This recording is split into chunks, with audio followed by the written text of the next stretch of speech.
Hey guys, Python1979 here.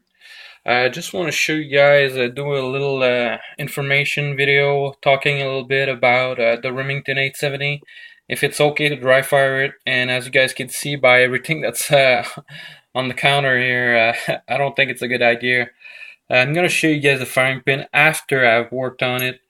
See, now it just free falls. I mean, it's nice and smooth in there. So what actually happened is I dry fired the gun maybe 40 times.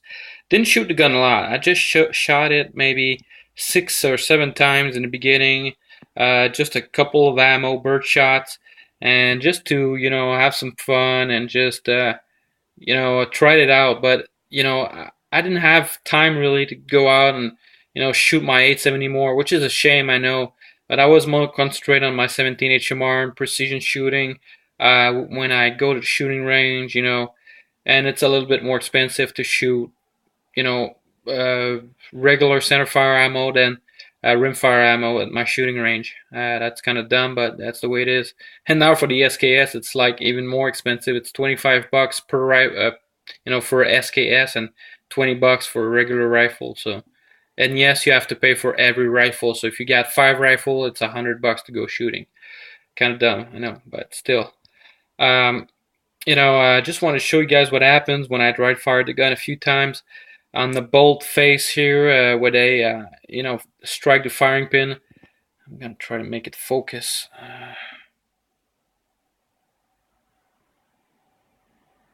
All right, that's pretty good. So you see, the hammer just strikes the back of the bolt, and that little corner where you can see a little divot upstairs in the upper left corner. Well, that's just what happens when I dry fired the rifle. The bolt was striking the pin, but it was coming and hitting the top left corner up there on the bolt face, and it just made a dent. And actually, the firing pin was set in there, and it wouldn't come out anymore. And it bent the firing pin actually too. So I don't know if you guys can tell, but the firing pin is a little bit bent. So I'm gonna show you guys right now. If I put the firing pin in after I worked on it. So what I did is I used my little Dremel tool like that. I just after I've initially grinded that up a little bit with a piece of metal, just make sure I could remove the firing pin, and actually took a small Allen key or something and just put it on inside of the that hole where the firing pin comes out, to depress when you shoot it. So I just put a little bolt in there and just something in there that would fit, and just drive it out with a hammer, just slowly driving it out, so I could extract it and just pass it on the other side and extract it. So extract the firing pin. After I extracted that that little pin here, that little pin is a pain to get out the first time. But what I did is for my SKS, I just took a sandpaper, just grinded it up with an 80 grit sandpaper, then just took the 2 micron sandpaper, just smoothed it out and just make it mirror polish. So now it's actually much more easier to come out. Not easy like you're gonna tap it one time. You still have to tap it a few times with the pin punch, with a hammer. But actually now, like maybe 6 or 7 good hits and it's coming out, compared to like 20 hit the first time. So a little bit disappointed in there. So a little bit easier for me. So what I did is I used the grinding wheel here, just that little grinding cone, just put it in there and just started grinding with the drill, just slowly, just a little forward backward action, just to make it smooth and even. After that, I had some polishing cones. I just rammed that in there really hard and just started grinding it with the drill too. So just as you guys can see, it's got some usage on it.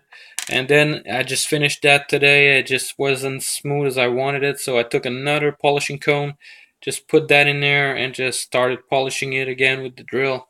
So now the firing pin is just nice and smooth when you get it in.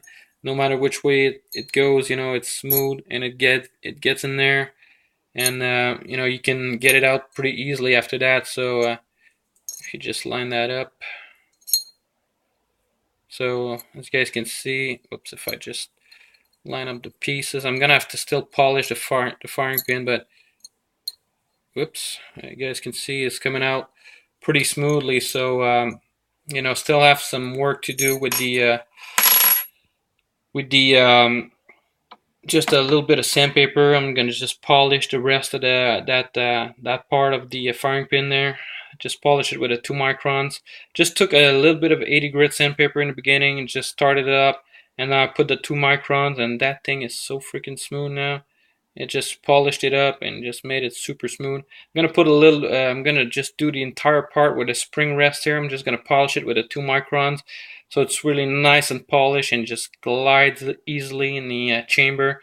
I mean, in the firing pin hole. So it's gonna be a little bit better. But if you guys are thinking that dry firing a Remington 870 is not gonna do anything, well, you guys can see my bolt right here. It's just bent. I need my firing pin. I mean, I just need to order a new firing pin, which is going to be hard for me in Canada because they don't have parts in stock at any of the gun shops or stuff like that. They don't just have anything, so you can't just order it off of Amazon either.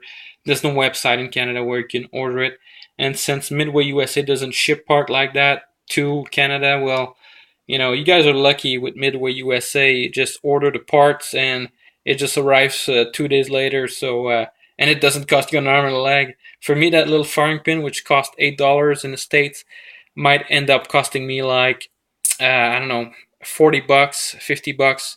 I just don't know how much it's gonna cost. But if it's not too expensive, I might order 2 more with the springs, just in case. So.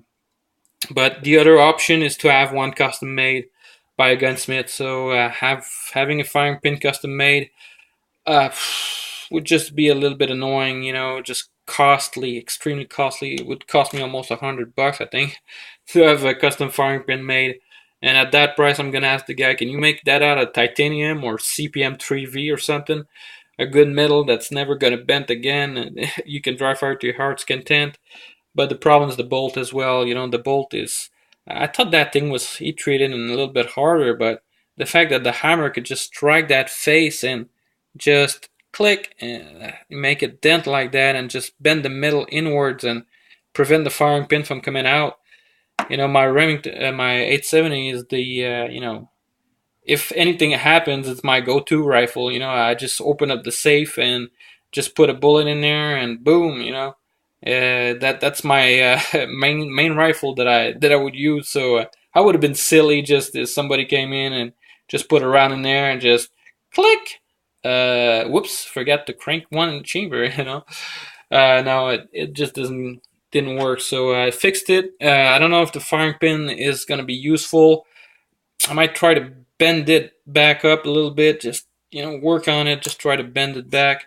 But I don't know if that will work. So. I'm gonna work on it. I'm gonna try to see if I can order some parts. If not, well, that's just it's gonna be a bitch. I'm trying to maybe try to contact Remington to see if they can send me another firing pin.